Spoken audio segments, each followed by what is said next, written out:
Temuco Producciones. Cinema Averno, toma 1. ¡Hola, ya están ahí! Bienvenidos una vez más a su programa Cinema Averno, mucho más real que Cinema Paradiso. Hoy vamos a hablar de la nueva película de la exitosa saga de los Avengers, en esta ocasión llamada Revocation of Monday. ¿Están listos? ¡Acción! En esta novedosa cinta, que es igualita a todas las demás, los Avengers vuelven a reunirse por enésima ocasión para luchar contra su peor enemigo, AMLOS, quien está tratando de lograr la 4 gema antes de irse a descansar a Palenque. Los Avengers, Alito Man, Torpe y Chulk, junto con su aliado Claudio Man, lo han intentado todo para derrotar a AMLOS, pero nada les ha funcionado. Ni su alianza, ni la Iberosfera, ni las columnas de Enrique Krause. Así que ahora se han unido a un superhéroe super patético, Capitán Almárico. Pero el malvado AMLOS les ha tendido una celada. Y siempre con un chasquito de su dedito desde la mañanera, elimina a media oposición y manda a los Avengers al Avengers. Nuestros pobres superhéroes ya no saben si pelear por la Revocation of Monday o no. No se pierdan esta emocionante aventura que estará en cartelera durante muchos meses. Hasta aquí esta emisión de Cinema Averno. Recuerden que el cine se ve mejor sin nachos. Nos vemos en la pantalla. ¡Corte!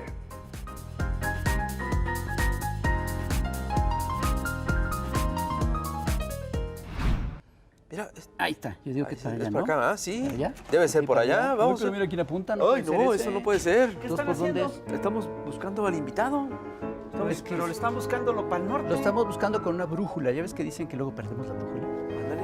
Entonces sí apunta que es para allá el ¿Para norte. el norte, no? Sí, pero nuestro invitado tiene que ser. Ahora tenemos que mirar para el sur. Ah, sí. Es Que más tenemos un bonito el norte. Pero no, No, hombre. más nuestro el El sur. sur está más Vamos chido. aquí, Vamos a tenemos ver. a ¿El sur también nuestro invitado. existe? Sí.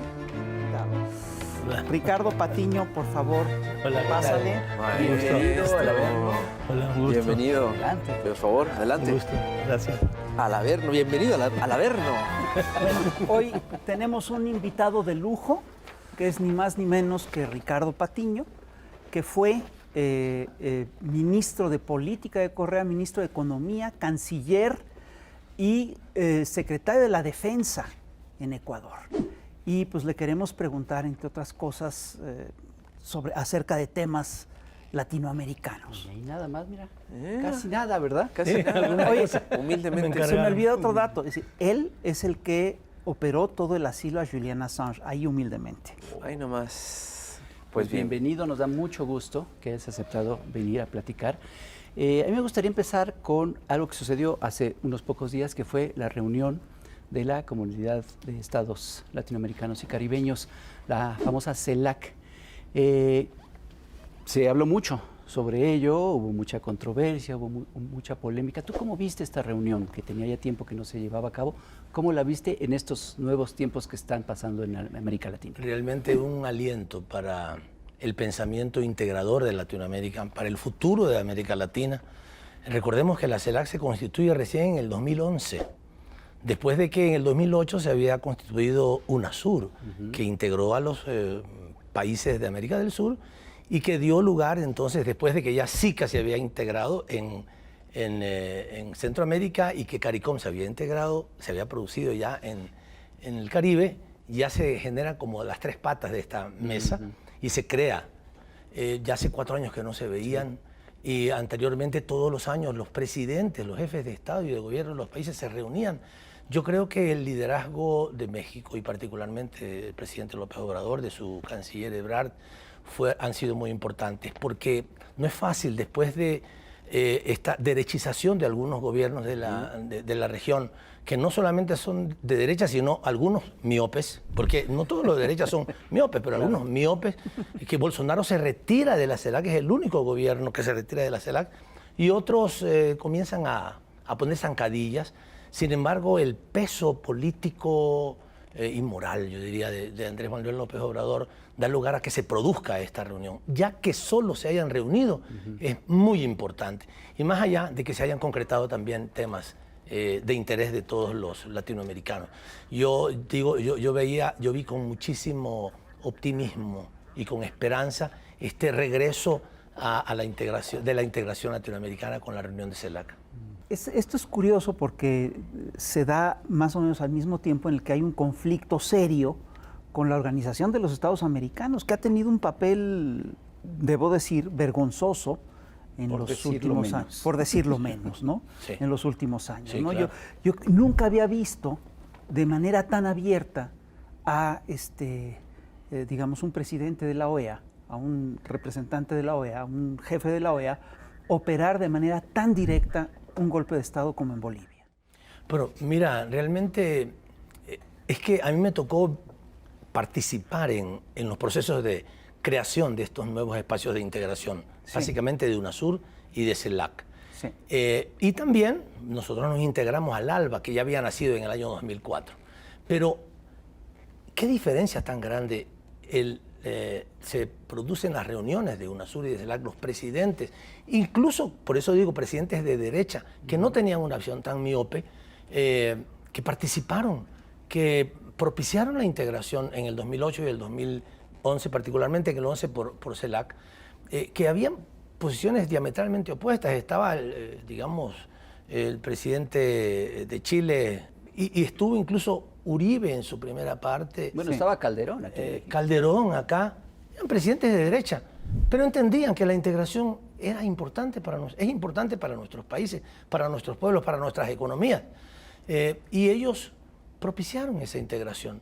Las reuniones eran reuniones de mucha comprensión, a pesar de las diferencias que existían, pero todos íbamos allá porque queríamos, por ejemplo, una ciudadanía latinoamericana, queríamos una seguridad social latinoamericana, queríamos coordinación en las políticas económicas en América Latina, los temas de control de inundaciones, de riesgos, etcétera.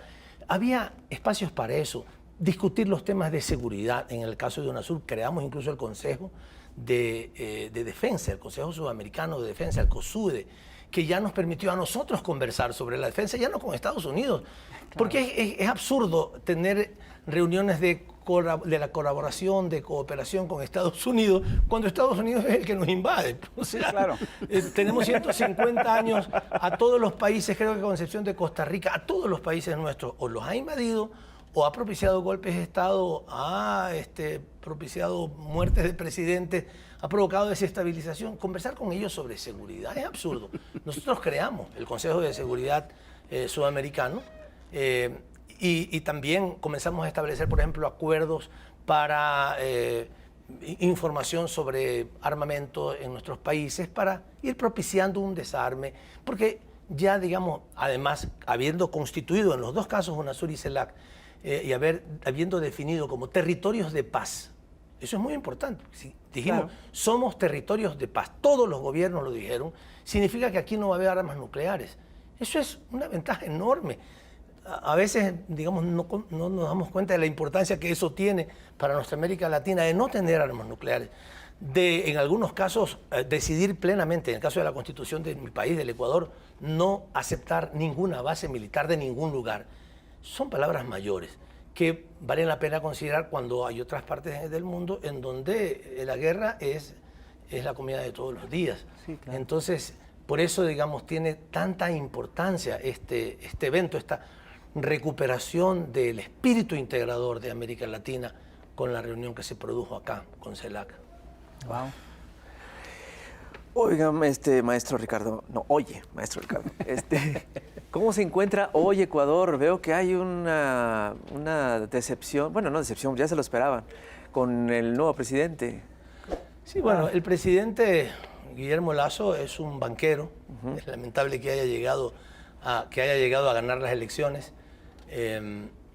Con Rafael Correa en el 2013 la perdió, pero de largo, creo que 56-20. Pero, perdón, Sí. fue la división de la izquierda lo que permitió la llegada de este hombre, ¿no? Porque Realmente sí tuvo que ver eso, porque Andrés Arauz, que era el Campañas. representante, digamos, del progresismo, obtuvo 33% en la primera vuelta.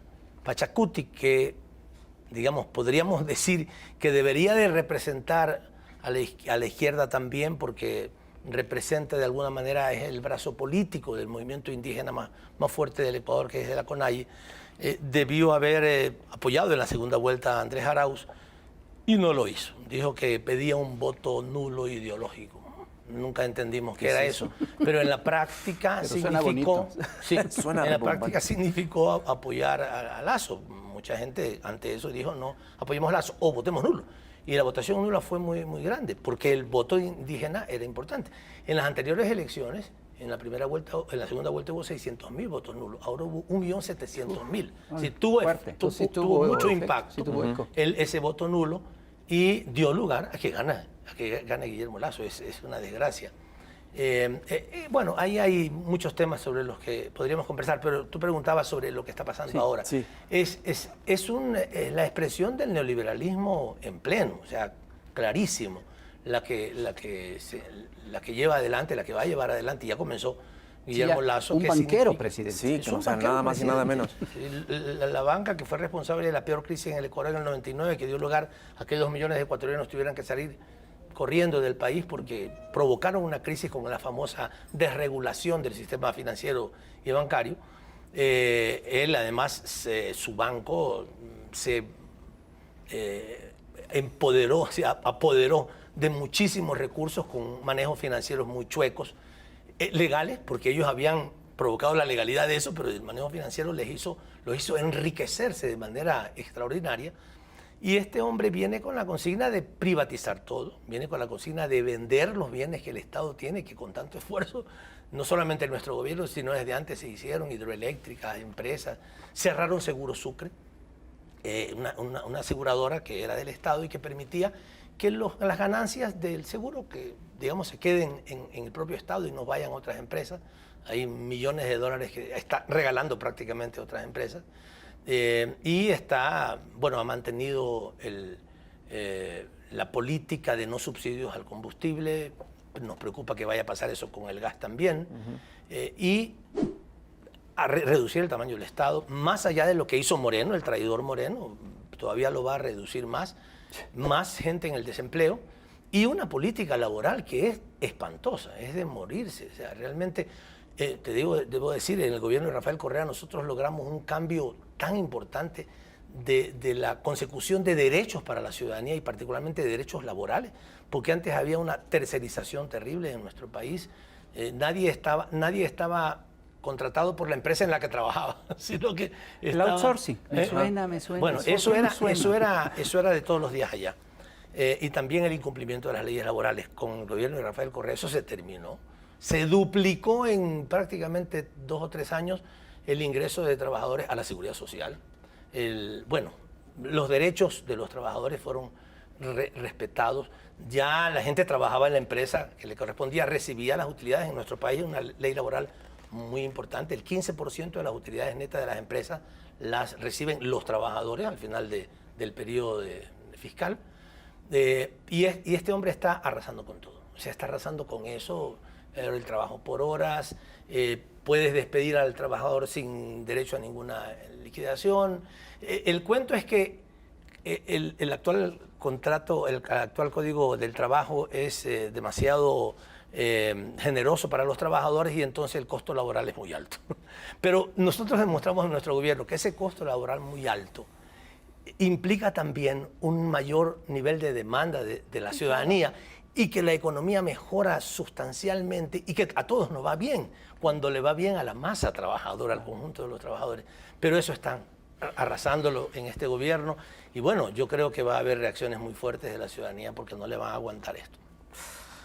Uy, pues esto ya se puso bueno, como siempre. Hay que voltear al sur, pero ahorita vamos a tener que voltear a ver un corte comercial y regresamos. No se vayan. Pues estamos de vuelta aquí en Chamuco TV y estamos platicando con Ricardo Patiño, ex canciller y ex muchas cosas de Ecuador, un gran personaje en Ecuador que acompañó este gobierno de Rafael Correa. Y yo quisiera hacerte una pregunta que me parece que a mí me preocupa mucho y es un poco como poner las barbas a remojar. frente a lo que sucedió en Correa, porque yo veo paralelismos entre el gobierno de López Obrador con el gobierno que tuvo Rafael Correa en Ecuador, un gobierno que piensa en la gente, un gobierno de izquierda, un gobierno que toma decisiones pues a favor de la gente. Incluso había cosas como, ¿era el ciudadano revolucionario? ¿Cómo era La Revolución Ciudadana. La Revolución Ciudadana, aquí es la 4T. Sí. Incluso Correa tenía una especie de mañaneras, pero era... Eran sabatinas. Las sabatinas, ¿no? Sí. Entonces, no era tanto como las mañaneras de todos los días. Pero después, ¿qué pasó? ¿Qué pasó? Que en las siguientes elecciones pierden. Bueno, acá es más bien como una traición, pero en fin, me gustaría que nos platicaras un poquito esa experiencia, como para que nosotros aquí en México pudiéramos detectar, si es que las hay, señales para no repetir eso que a ustedes les pasó. Sí, bueno, que no tengamos un caballo de Troya como les pasó con Lenín Moreno. Sí, claro, así es. Bueno, sí, efectivamente, el Rafael Correa tuvo 3 periodos de gobierno. El primero muy corto porque se hizo una constitución y eso obligó a una nueva elección, pero ganó las 3 elecciones, la primera en segunda vuelta y las otras 2 en primera vuelta. Las ganó, o sea, pasó el 50% en primera vuelta. Y el gobierno de Rafael Correa fue un gobierno extraordinariamente positivo para la vida de la gente. Y no solamente de la gente más pobre, incluso del conjunto de la población, del conjunto de los empresarios pequeños, medianos y grandes, porque hubo una atención a las demandas de la gente, pero también a los derechos de la gente. El sistema universal de salud, el sistema de educación, todo se modificó sustancialmente. No hubo un área de la sociedad, de la política pública que no se hubiera modificado. La revolución vial, la revolución energética, del 44% que teníamos de electricidad proveniente del agua hidráulica, pasamos al 92%. O sea, cambios así rotundos, fundamentales, reconocidos por el Fondo Monetario, por el Banco Mundial, por todos estos organismos, no te puedes imaginar. Y la gente también, reconocido por la gente. Pero hay un porqué, y tú dices, bueno, ¿y qué pasó entonces? Bueno, primero que ganamos las elecciones. Moreno fue nuestro candidato. Lamentablemente fue un caballo de Troya, un traidor, que no lo descubrimos, nunca supimos que esto podía pasar, y nos traicionó, y traicionó al pueblo, porque él dijo, voy a continuar con la Revolución Ciudadana y la vamos a mejorar. No, hizo todo lo contrario.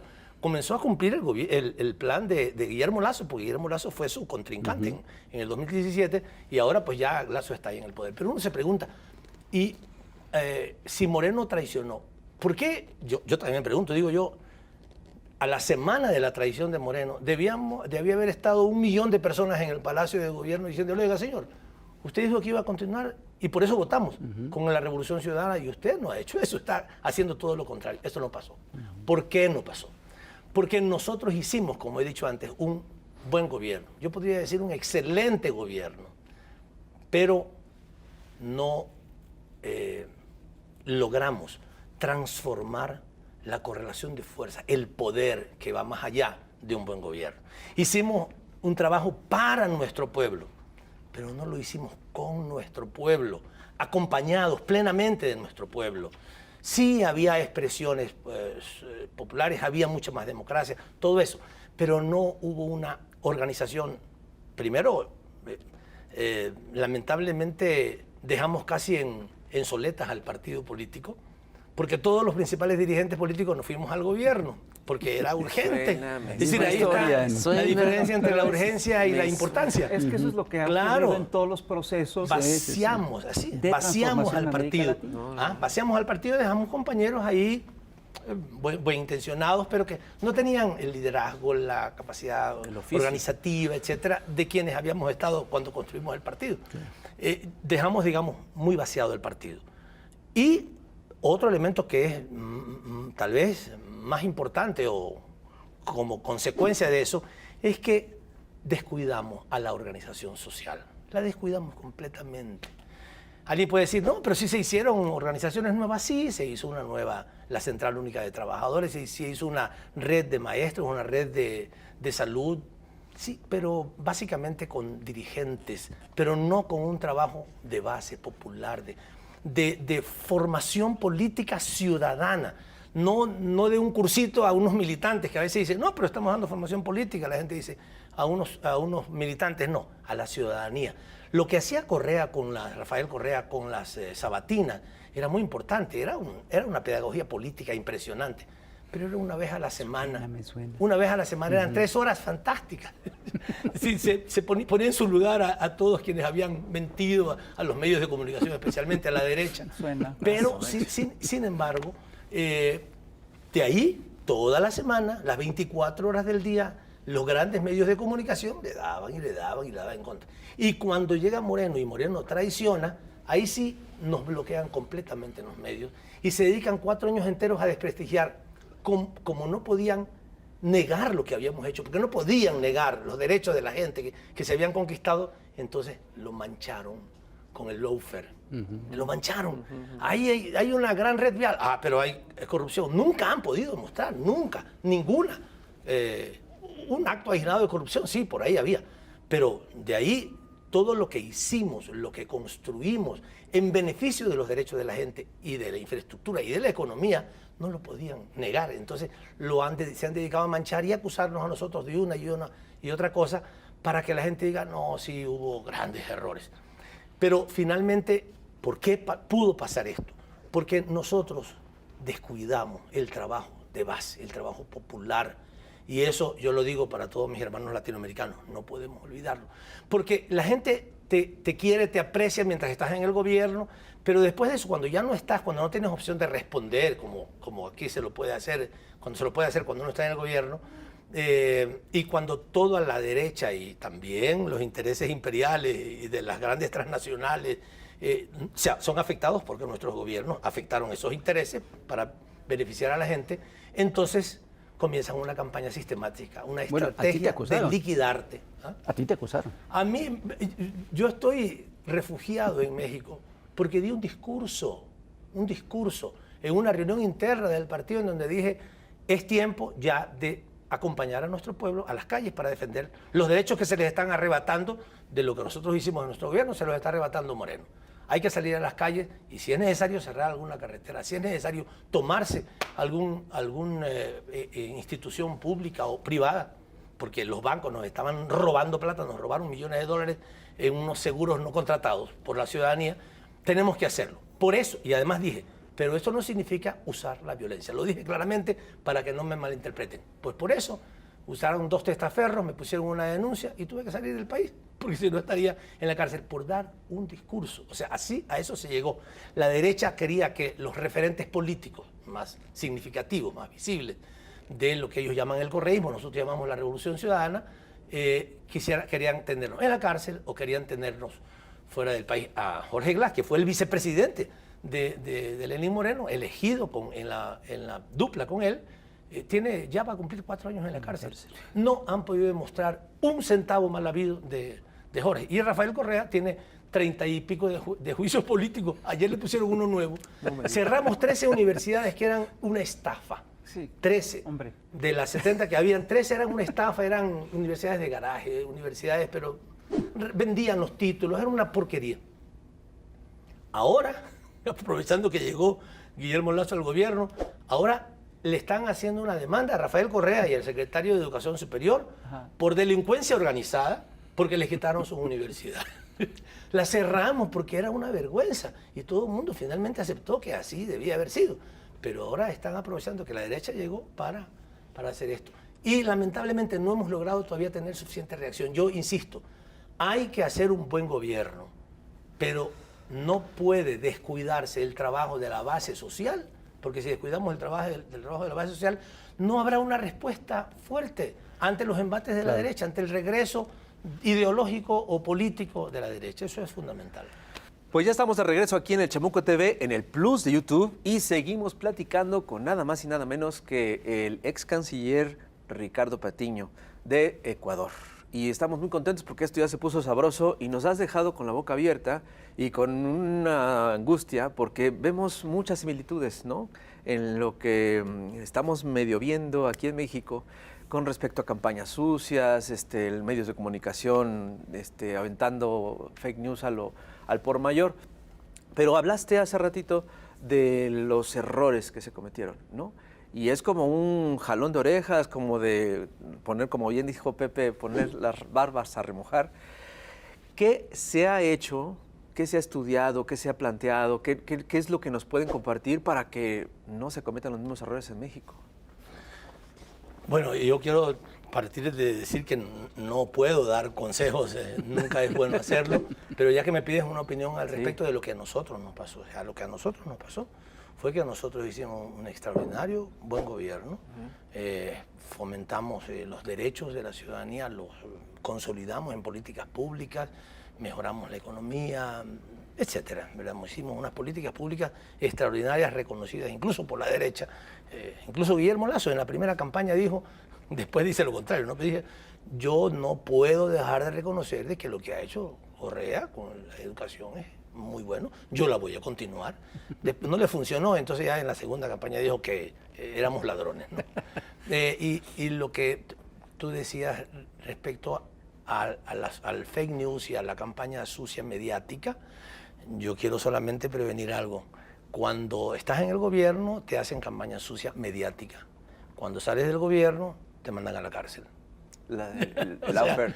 ya es el lawfare, ya es la utilización no solamente de los grandes medios de comunicación que antes te dieron palo, pero que no tenían el poder suficiente para mandarte a la cárcel, para perseguirte judicialmente, Claro. y después te persiguen por cualquier causa y te mandan a la cárcel, te inventan cosas, hacen cosas ridículas como acusarlo a Rafael Correa, por ejemplo, en el Ecuador, de no tenían ninguna figura jurídica porque no encontraron además ni un centavo mal habido por Rafael Correa, entonces lo acusaron de tener influjo psíquico sobre funcionarios públicos que entonces ellos cometieron, digamos, actos de corrupción.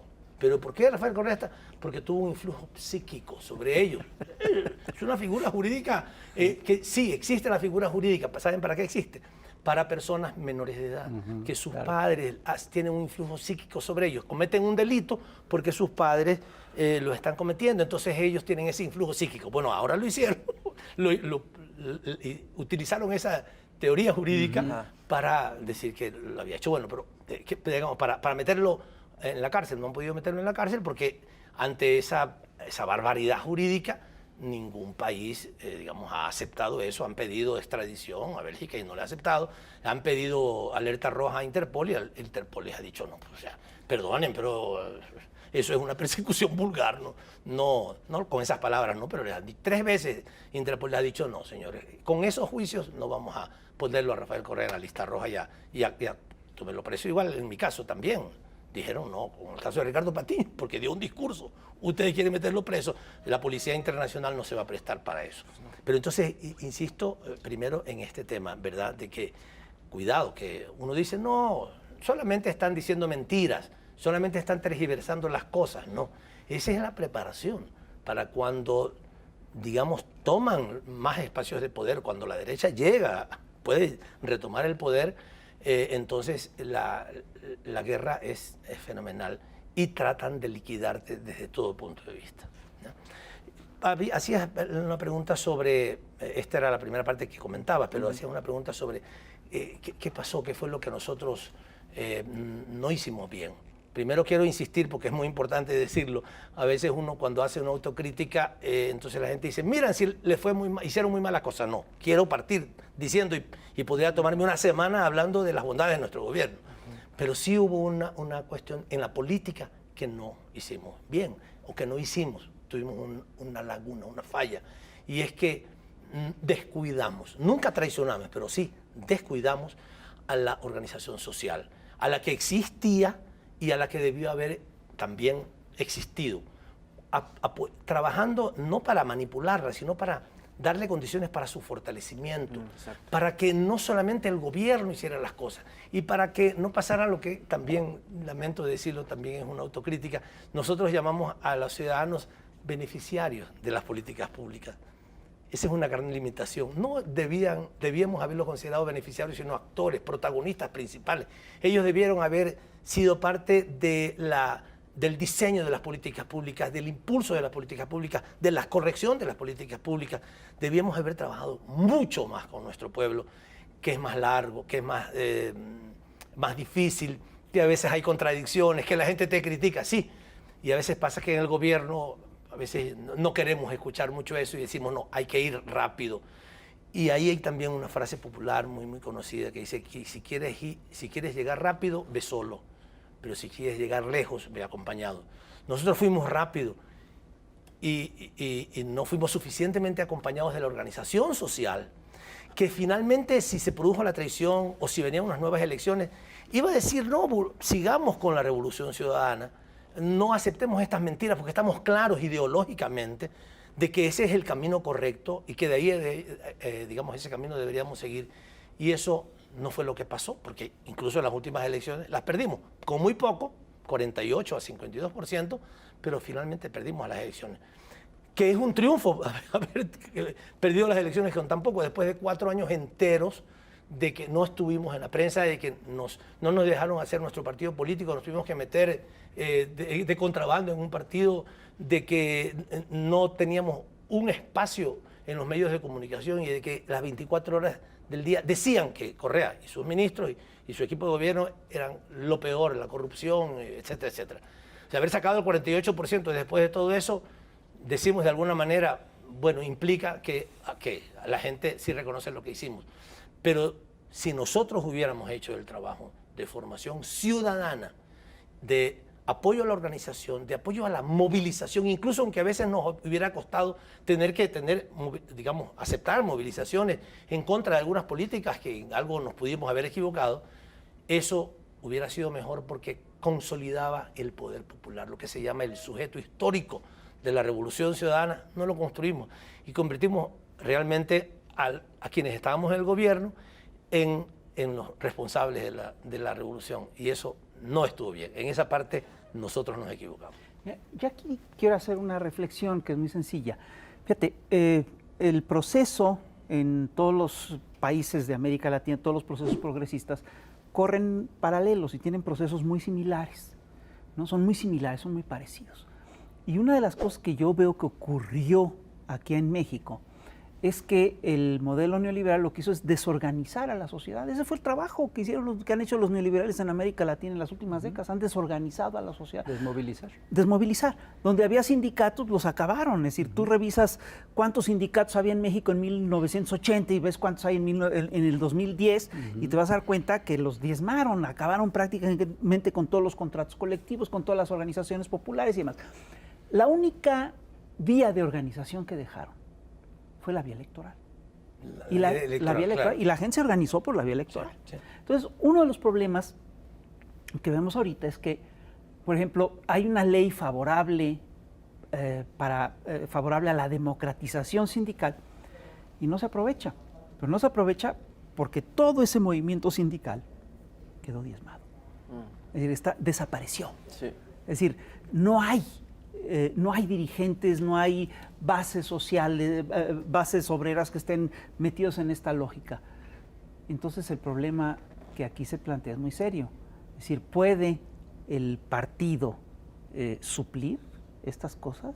Porque esto es justamente el problema, el nudo del problema, ¿no? Claro, pero además mira, que es paradójico, sí. Pero cuando hay un gobierno de izquierda, sí. La gente de alguna manera dice, bueno, ya para qué hacer si ya el gobierno no lo hace. Sí, claro. Entonces todas las cosas que logramos nosotros hicimos una renegociación de la deuda externa extraordinaria, sacamos la base de demanda de nuestro país, nadie estuvo en las calles diciendo, qué bueno, esa era nuestra demanda, qué bueno que lo hicieron, no, ya, es que tenía que hacerlo, ¿no? Si le tocaba, si es de izquierda. Entonces como que ya no es necesario movilizarse porque ya tenemos el gobierno, ¿para qué? Ya ganamos. Entonces ya somos los beneficiarios, sí, claro. ¿Ya para qué hacerlo? Ya ganamos. Ese es el problema. Esa es la falsa concepción que tuvimos y que tuvo nuestra ciudadanía.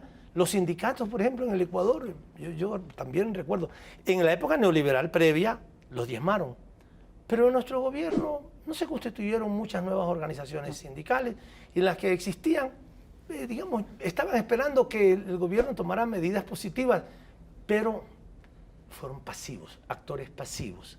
Y eso tenemos que corregirlo. Tú me preguntabas, ¿el partido político puede suplir eso? No, el partido político, creo yo, debe de ser el motor de arranque para eso. no puede sustituir, pero sí puede propiciar, fomentar, impulsar, apoyar a las organizaciones sociales. Cuestionar a la sociedad. Cuestionar a la sociedad y cuestionar al gobierno. Sí, claro, por a supuesto. nuestro propio gobierno, tiene que cuestionarlo cuando está haciendo cosas malas. Porque en el gobierno también hay burocratización, hay, algunos decían, emburguesamiento. O sea, la gente también, algunos funcionarios públicos pueden actuar mal, pueden actuar insensiblemente. Todas estas cosas. No solamente el presidente de la República, hay miles y miles de funcionarios públicos que a veces actúan incorrectamente y la gente se queda con esa espinita, ¿no? Es de este gobierno y está actuando mal. Tenemos que reaccionar. Además, eso, al lado de una campaña de descrédito activa en forma, bueno, claro, es muy difícil de remontar. Acumula. Sí, claro. Claro, pero entonces te digo, insisto, el partido debe, esa es su función, el partido debe de ser digamos, debe de buscar representar adecuadamente los intereses de la ciudadanía organizada. Y entonces tiene que apoyar, impulsar, tiene que utilizar sus capacidades para que esa ciudadanía se organice en cada barrio, en cada caleta de pescadores, en cada asociación de campesinos, en la clase trabajadora, y decirles, por favor, estamos viviendo una luna de miel, digamos, porque muchas cosas están muy bien, estamos contentos por eso. Pero esto se puede terminar fácilmente. Si viene un pico de oro o un guapetón, digamos, perdón, no sé si la palabra aquí, que habla bonito, que es simpático, que le gustó por ahí a la población, habla bonito, inventa cosas, mentiras, y nos gana las elecciones y después destruye, porque lo puede hacer. En el caso del Ecuador, prácticamente han arrasado con las políticas públicas positivas en favor de la gente. Eso puede pasar. Entonces, cuidado, no nos confiemos, no seamos actores pasivos en este proceso, no dejemos solo a que el gobierno haga las cosas, porque eso se puede terminar. Seamos dueños del proyecto. Porque además el gobierno es una máquina de tragar cuadros. Es decir, si la gente se prepara y todo eso, y el gobierno siempre necesita cada vez más gente. Ah, qué bueno ese, tráelo acá. Tráetelo para acá, que está funcionando. Tráelo acá, pero dejan un vacío ahí ya. Entonces movilizas. Sí. Y los partidos políticos, por lo menos en México, están muy enfocados solamente a las elecciones, a ganar elecciones. Sí. Y olvidan totalmente el trabajo de bases, la organización. Es que así se estructuró el panorama político en la era neoliberal. Pues sí. Es decir, todo lo demás estuvo bloqueado, estuvo vetado. Revisa. Fue un embate brutal en contra de dirigentes a todo nivel. Claro. Y Pero la derecha está muy contenta de que así sea, Pues de sí. que no haya organización de base. Claro. Porque dice, no, a los políticos rápido los podemos liquidar. Sí, claro. Una campaña de desprestigio y de inventar cosas, ¿no? Como Evo Morales, le inventaron hijos, le inventaron un A montón Lula. a Lula, les inventamos cosas, los liquidamos, los mandamos a la cárcel y entonces no hay quien una apoye, base social. que es lo que dices que empuje. sucedió Exacto. cuando Lenín Moreno traiciona. Claro, claro. No La hubo esa gente reacción. no Hubo reacción reaccionó el hacia siguiente eso. año. Hicimos 3 movilizaciones el siguiente año. Yo estaba allá todavía. Pero no fueron suficientemente contundentes como para lograr un cambio en la política de Moreno, ¿no? Y eso que no nos pase. Oye, Ricardo, ¿podríamos hablar de Julian Assange? Claro, ¿cómo no? ¿Nos podrías Julian contar Sí. la historia, cómo fue que...? Bueno, Julian Assange, como todos sabemos, develó crímenes horrendos. Hombre. A veces dicen del ejército norteamericano. Yo digo, discúlpenme, pero es del gobierno norteamericano. Claro. Porque el ejército no hace las cosas que No le se da la maneja gana, sino le solo. manda el gobierno. Exacto. Yo fui ministro de defensa de mi país y sé que el ejército no hace las cosas si entonces los manda el ministro o el presidente. Entonces no me digan que son cosas que hace el ejército, errorcitos de unos militares. Esas son decisiones políticas. Decisiones de Estado. Entonces, Julian Assange develó estas cosas, o crímenes horrendos, que quiso el gobierno norteamericano, el gobierno estadounidense, porque ustedes también en México son de Norteamérica, el gobierno estadounidense, que dejarlas guardadas, que nadie las supiera. Cuando él las devela, se convierte en el enemigo número 1 del gobierno norteamericano. Y comienzan a perseguirlo. Se encuentran una excusa en Suecia, supuestamente de ciertos amoríos, y aprovechan esa excusa para comenzar a perseguirlo. Él estaba entonces en Londres y comienza a buscar apoyo porque se da cuenta que lo iban a apresar. Había una orden de detención europea, el Reino Unido lo podría mandar a Suecia y después mandar a Estados Unidos porque ya había iniciado un juicio en secreto, que lo negaban los gringos, pero existía ese juicio en secreto, después se conoció. Y él había pedido asilo a algunos países, no se lo habían dado, pidió asilo a nosotros y nosotros lo estudiamos. El presidente Correa, a quien acusan de estar en contra de la libertad de expresión, dijo: Ricardo, vamos a demostrar una vez más que estamos a favor de la libertad de expresión. Estamos en contra de la libertad de acabar con la honra de la gente, de la mentira, pero de la libertad de expresión sí, de los derechos humanos sí. Analiza el tema, yo era canciller en esa época, analiza el tema y en principio me dijo el presidente: yo estoy de acuerdo en darle el asilo, porque sé que lo están persiguiendo porque develó crímenes. Él ejerció su libertad de expresión y le están persiguiendo por eso. Entonces ahora analiza el tema y si consideras que, digamos, que hay condiciones jurídicas en las convenciones internacionales, que es razonable, démosle el asilo. Así me instruyó. Cuando estábamos analizando el tema, el Reino Unido amenazó con entrar en la embajada nuestra en Londres y se lo conté al presidente. Le digo: tenemos una carta de la Cancillería británica, dicen que van a entrar a sacarlo. Entonces, ¿ya analizaste el tema? Sí, yo, presidente, estamos prácticamente listos. Mañana anuncia que le damos el asilo. O sea, en vez de amedrentarse, dijo: mañana mismo, no te pases de mañana. Tuve que trabajar la madrugada para las 10 de la mañana, dar una rueda de prensa a nivel mundial porque la gente fue allá. Dijimos que íbamos a informar sobre el asilo y le dimos el asilo. Lo cuidamos, lo protegimos.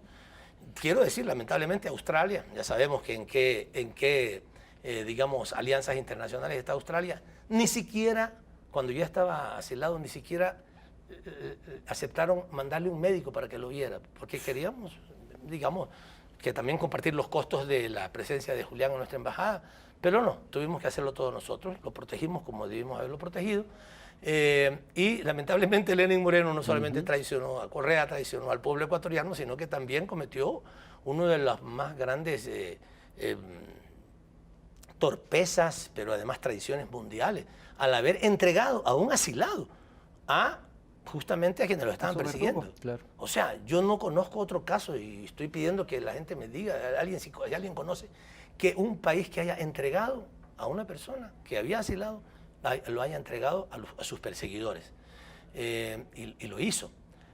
Durante todo ese tiempo, Julián Assange, le dimos las condiciones además para que trabajara. Nos acusaron de que lo estábamos manteniendo. ¿Cómo no lo vas a hacer? O sea, si le das protección a alguien, dame protección en tu casa, sí, pero no te voy a dar de comer, voy a dejar que entre cualquier persona con una pistola y te mate. ¿No? Entonces, ¿por qué le damos protección? ¿Por qué gastamos plata en personas que contrataron una empresa que le dé protección? Que a propósito de esa empresa también lo traicionó porque lo filmaron y lo espiaron a Assange. Pero bueno, por lo menos le dieron protección, no lo mataron, no permitieron que lo mataran allá adentro. Pero le teníamos que dar protección, teníamos que dar alimentación y cuidar su salud. En eso utilizamos recursos. Pues nos acusaron de que hemos utilizado la plata del pueblo ecuatoriano para un hacker, lo llamaban un hacker. Defender a delincuentes. Pero bueno, es un hombre que merece, yo digo, es un hombre que mereció la protección nuestra. Es el periodista más importante de las últimas décadas. Así es. No hay otro. Nadie ha dado nadie ha hecho pública tanta información vital y sustancial como Wikileaks y como Julian Assange, ¿no? Claro, pero además una cosa que se dice, puso en peligro a funcionarios estadounidenses por lo que reveló. Hay que decir algo que es importante. Él, incluso esos famosos cables de Wikileaks, creo que lo hizo con mucha responsabilidad. A mí me tocó hablar con él algunas veces y conozco su nivel de compromiso primero, pero también de responsabilidad. Y recordemos esto, porque la gente no se acuerda. Dicen que él tiró como lodo con ventilador. No, les dijo a los periódicos: aquí está la información de México, aquí está la información de distintos países. Ustedes vean, si hay alguna información que puede poner en riesgo la vida de alguien, no la saquen. Ustedes decidan. Y los medios tomaron la decisión de sacarla. Finalmente él solamente sacó unos videos que sí eran, digamos, los hizo Wikileaks directamente. Pero los cables de Wikileaks, él se los pasó a los medios de comunicación y fueron los medios los que finalmente sacaron las cosas que hayan analizado responsablemente de hacer. Entonces, el acusarlo a él de un hacker, de un irresponsable, realmente es falso. Lo que quieren el imperio norteamericano y otros es callar es asustar a los periodistas. Y si logran llevarlo a Estados Unidos y condenarlo allá, yo creo que, digamos, el terror que va a significar eso para los periodistas es para, no hagas nada. Mira que Julián Assange, que tuvo tanta difusión, protección internacional y apoyo, mira lo que le pasó. Así es que quédate calladito. Lo que quieren hacer es callar De eso al se periodismo. trata. Claro. Es la censura previa. ¿Estás acusando a Estados Unidos de no ser el imperio de la libertad? Por supuesto, Qué barbaridad. claro. Es la mayor farsa que uno puede imaginarse. Porque Estados Unidos no puedes ir si tienes una ideología socialista. Por ejemplo. Sí, claro. O sea, te dicen, ¿usted cree en el socialismo? Sí, entonces no puede entrar. Con libertad. Y bueno, tantas otras cosas.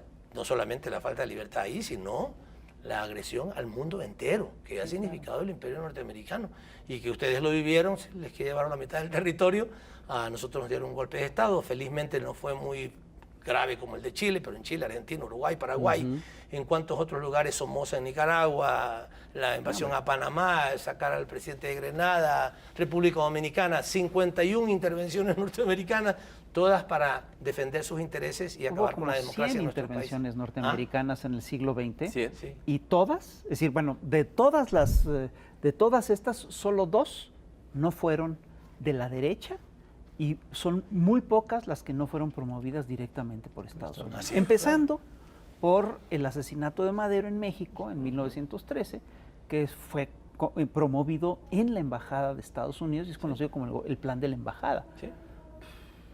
Claro, por eso es que en el caso de CELAC es tan importante la existencia de CELAC, porque la OEA, como ustedes lo dijeron hace un momento, ya es una vergüenza, ¿no? O sea, propiciar golpes de Estado. Su secretario ejecutivo es que han logrado cooptar a los funcionarios de la OEA, incluso a representantes de gobiernos, de tal manera que la OEA es una caja de resonancia de los intereses del gobierno de Estados Unidos. Por eso es tan importante la CELAC. Incluso la OEA no reúne a los presidentes. Entonces, cuesta trabajo desarrollar las cosas ahí. A nosotros nos tocó. Cuando el Reino Unido amenazó con entrar a nuestra embajada, yo propicié, por pedido del presidente Correa, una reunión urgente de la OEA. Y en la OEA le ganamos al gobierno de Estados Unidos. La representante de Estados Unidos tuvo que abstenerse de la votación, que era una votación en donde se defendía el derecho del gobierno del Ecuador a dar el asilo que quisiera dar, claro, y el respeto a su sede, etcétera. Solamente, lamentablemente, el gobierno de Canadá estuvo en contra, pero la misma representante de Estados Unidos tuvo que aceptar eso y la ganamos arrolladoramente. Pero eso fue porque era la época en donde gobiernos progresistas, gobiernos pro derechos estaban en el poder y teníamos también una relación muy estrecha, de mucha cercanía con los gobiernos, esto fue en el 2012, que permitió que la propia OEA, que eso fue inusitado, tomara una decisión de esa naturaleza, pero la OEA es una vergüenza en este momento. Por eso es tan urgente la existencia de la CELAC, el fortalecimiento de la CELAC, y que desde la CELAC establezcamos las relaciones con los otros bloques, con los otros países, continentes o con países con un poder estratégico a nivel mundial, como China, como Rusia, como Sudáfrica, con la Unión Europea. Y mira una cosa muy interesante, la gente tal vez no lo ha detectado mucho, pero en esta reunión de la CELAC, mira quiénes estuvieron de afuera.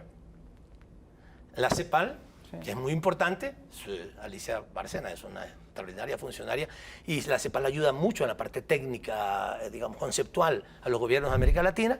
Estuvo la CEPAL, de alguna manera una representación institucional de América Latina.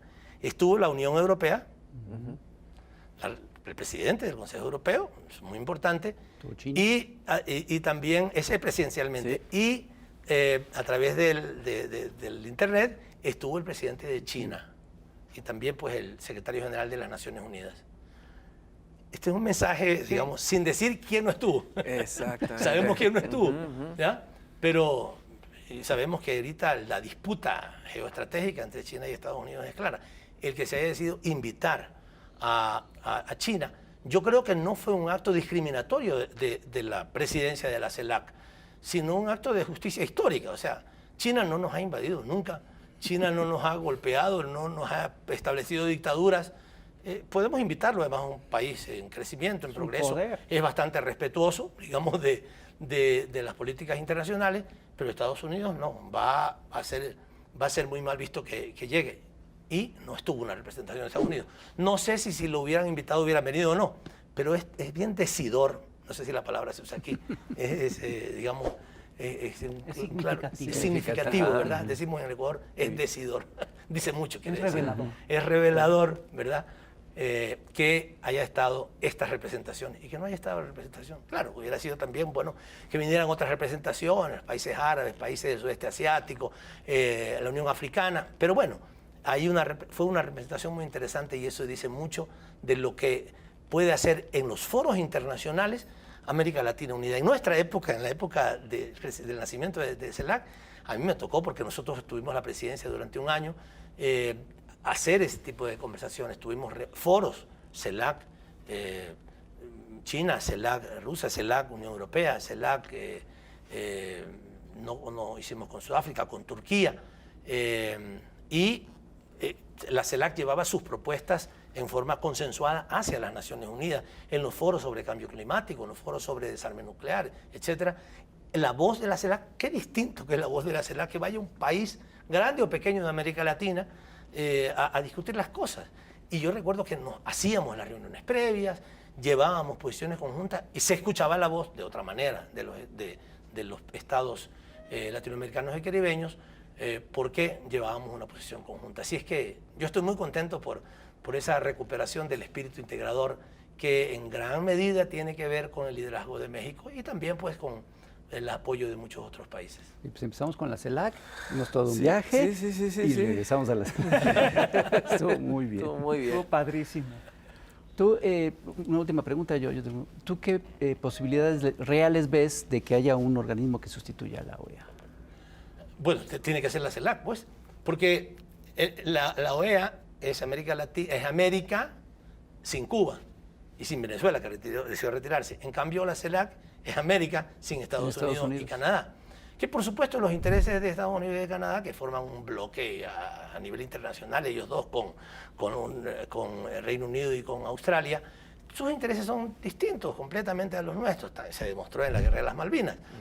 Por tanto, es importante que América Latina y el Caribe, que tiene su espacio, su tradición, su cultura, su historia, tenga esa representación y que nosotros discutamos y tratemos con Estados Unidos.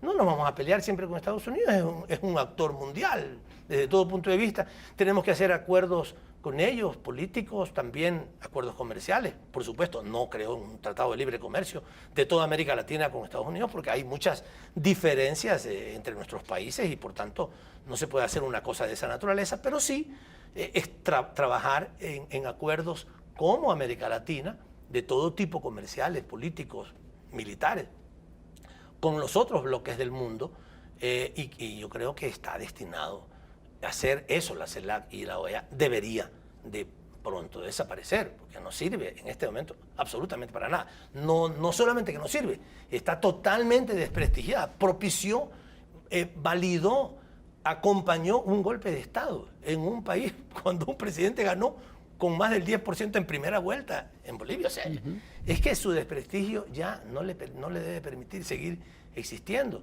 Y los espacios que se tienen, por ejemplo, el Sistema Interamericano de Derechos Humanos, que en buena medida en algunas cosas es positivo, pues debería de pasar a ser parte de la CELAC. La CELAC debería de constituir un poco más una institucionalidad que no tiene actualmente para que pueda cumplir su rol, ¿no? Eso nos toca hacer. Ojalá los pasos siguientes vayan hacia allá. A mí me da mucho gusto que México, después de muchos años de olvidarse de América Latina, de creerse parte de Norteamérica, ahora vuelve otra vez a sentirse latinoamericano. ¿Estamos vuelto al sur? Pues sí. Pues Ricardo Patiño, muchas gracias. Gracias a ustedes. Muchas gracias por habernos acompañado. Un honor, un placer, muy didáctico. Y vaya jalón de orejas y el espejo que nos pones. No, pues muy necesario. No, muy La verdad, necesario. Muy aleccionador, Muy aleccionador. y muy agradecido de Alguna que hayas alerta venido. que es importante. Sí, hay que prender esos focos rojos. Señores y señores. Muchas gracias. Pues muchas gracias, en verdad, Ricardo. Maestros, señoras y señores, cuídense mucho. Nos vemos a la próxima. Se acabó el programa, pero ya sabe que va a haber otro. Cuídense mucho y bye. Adiós.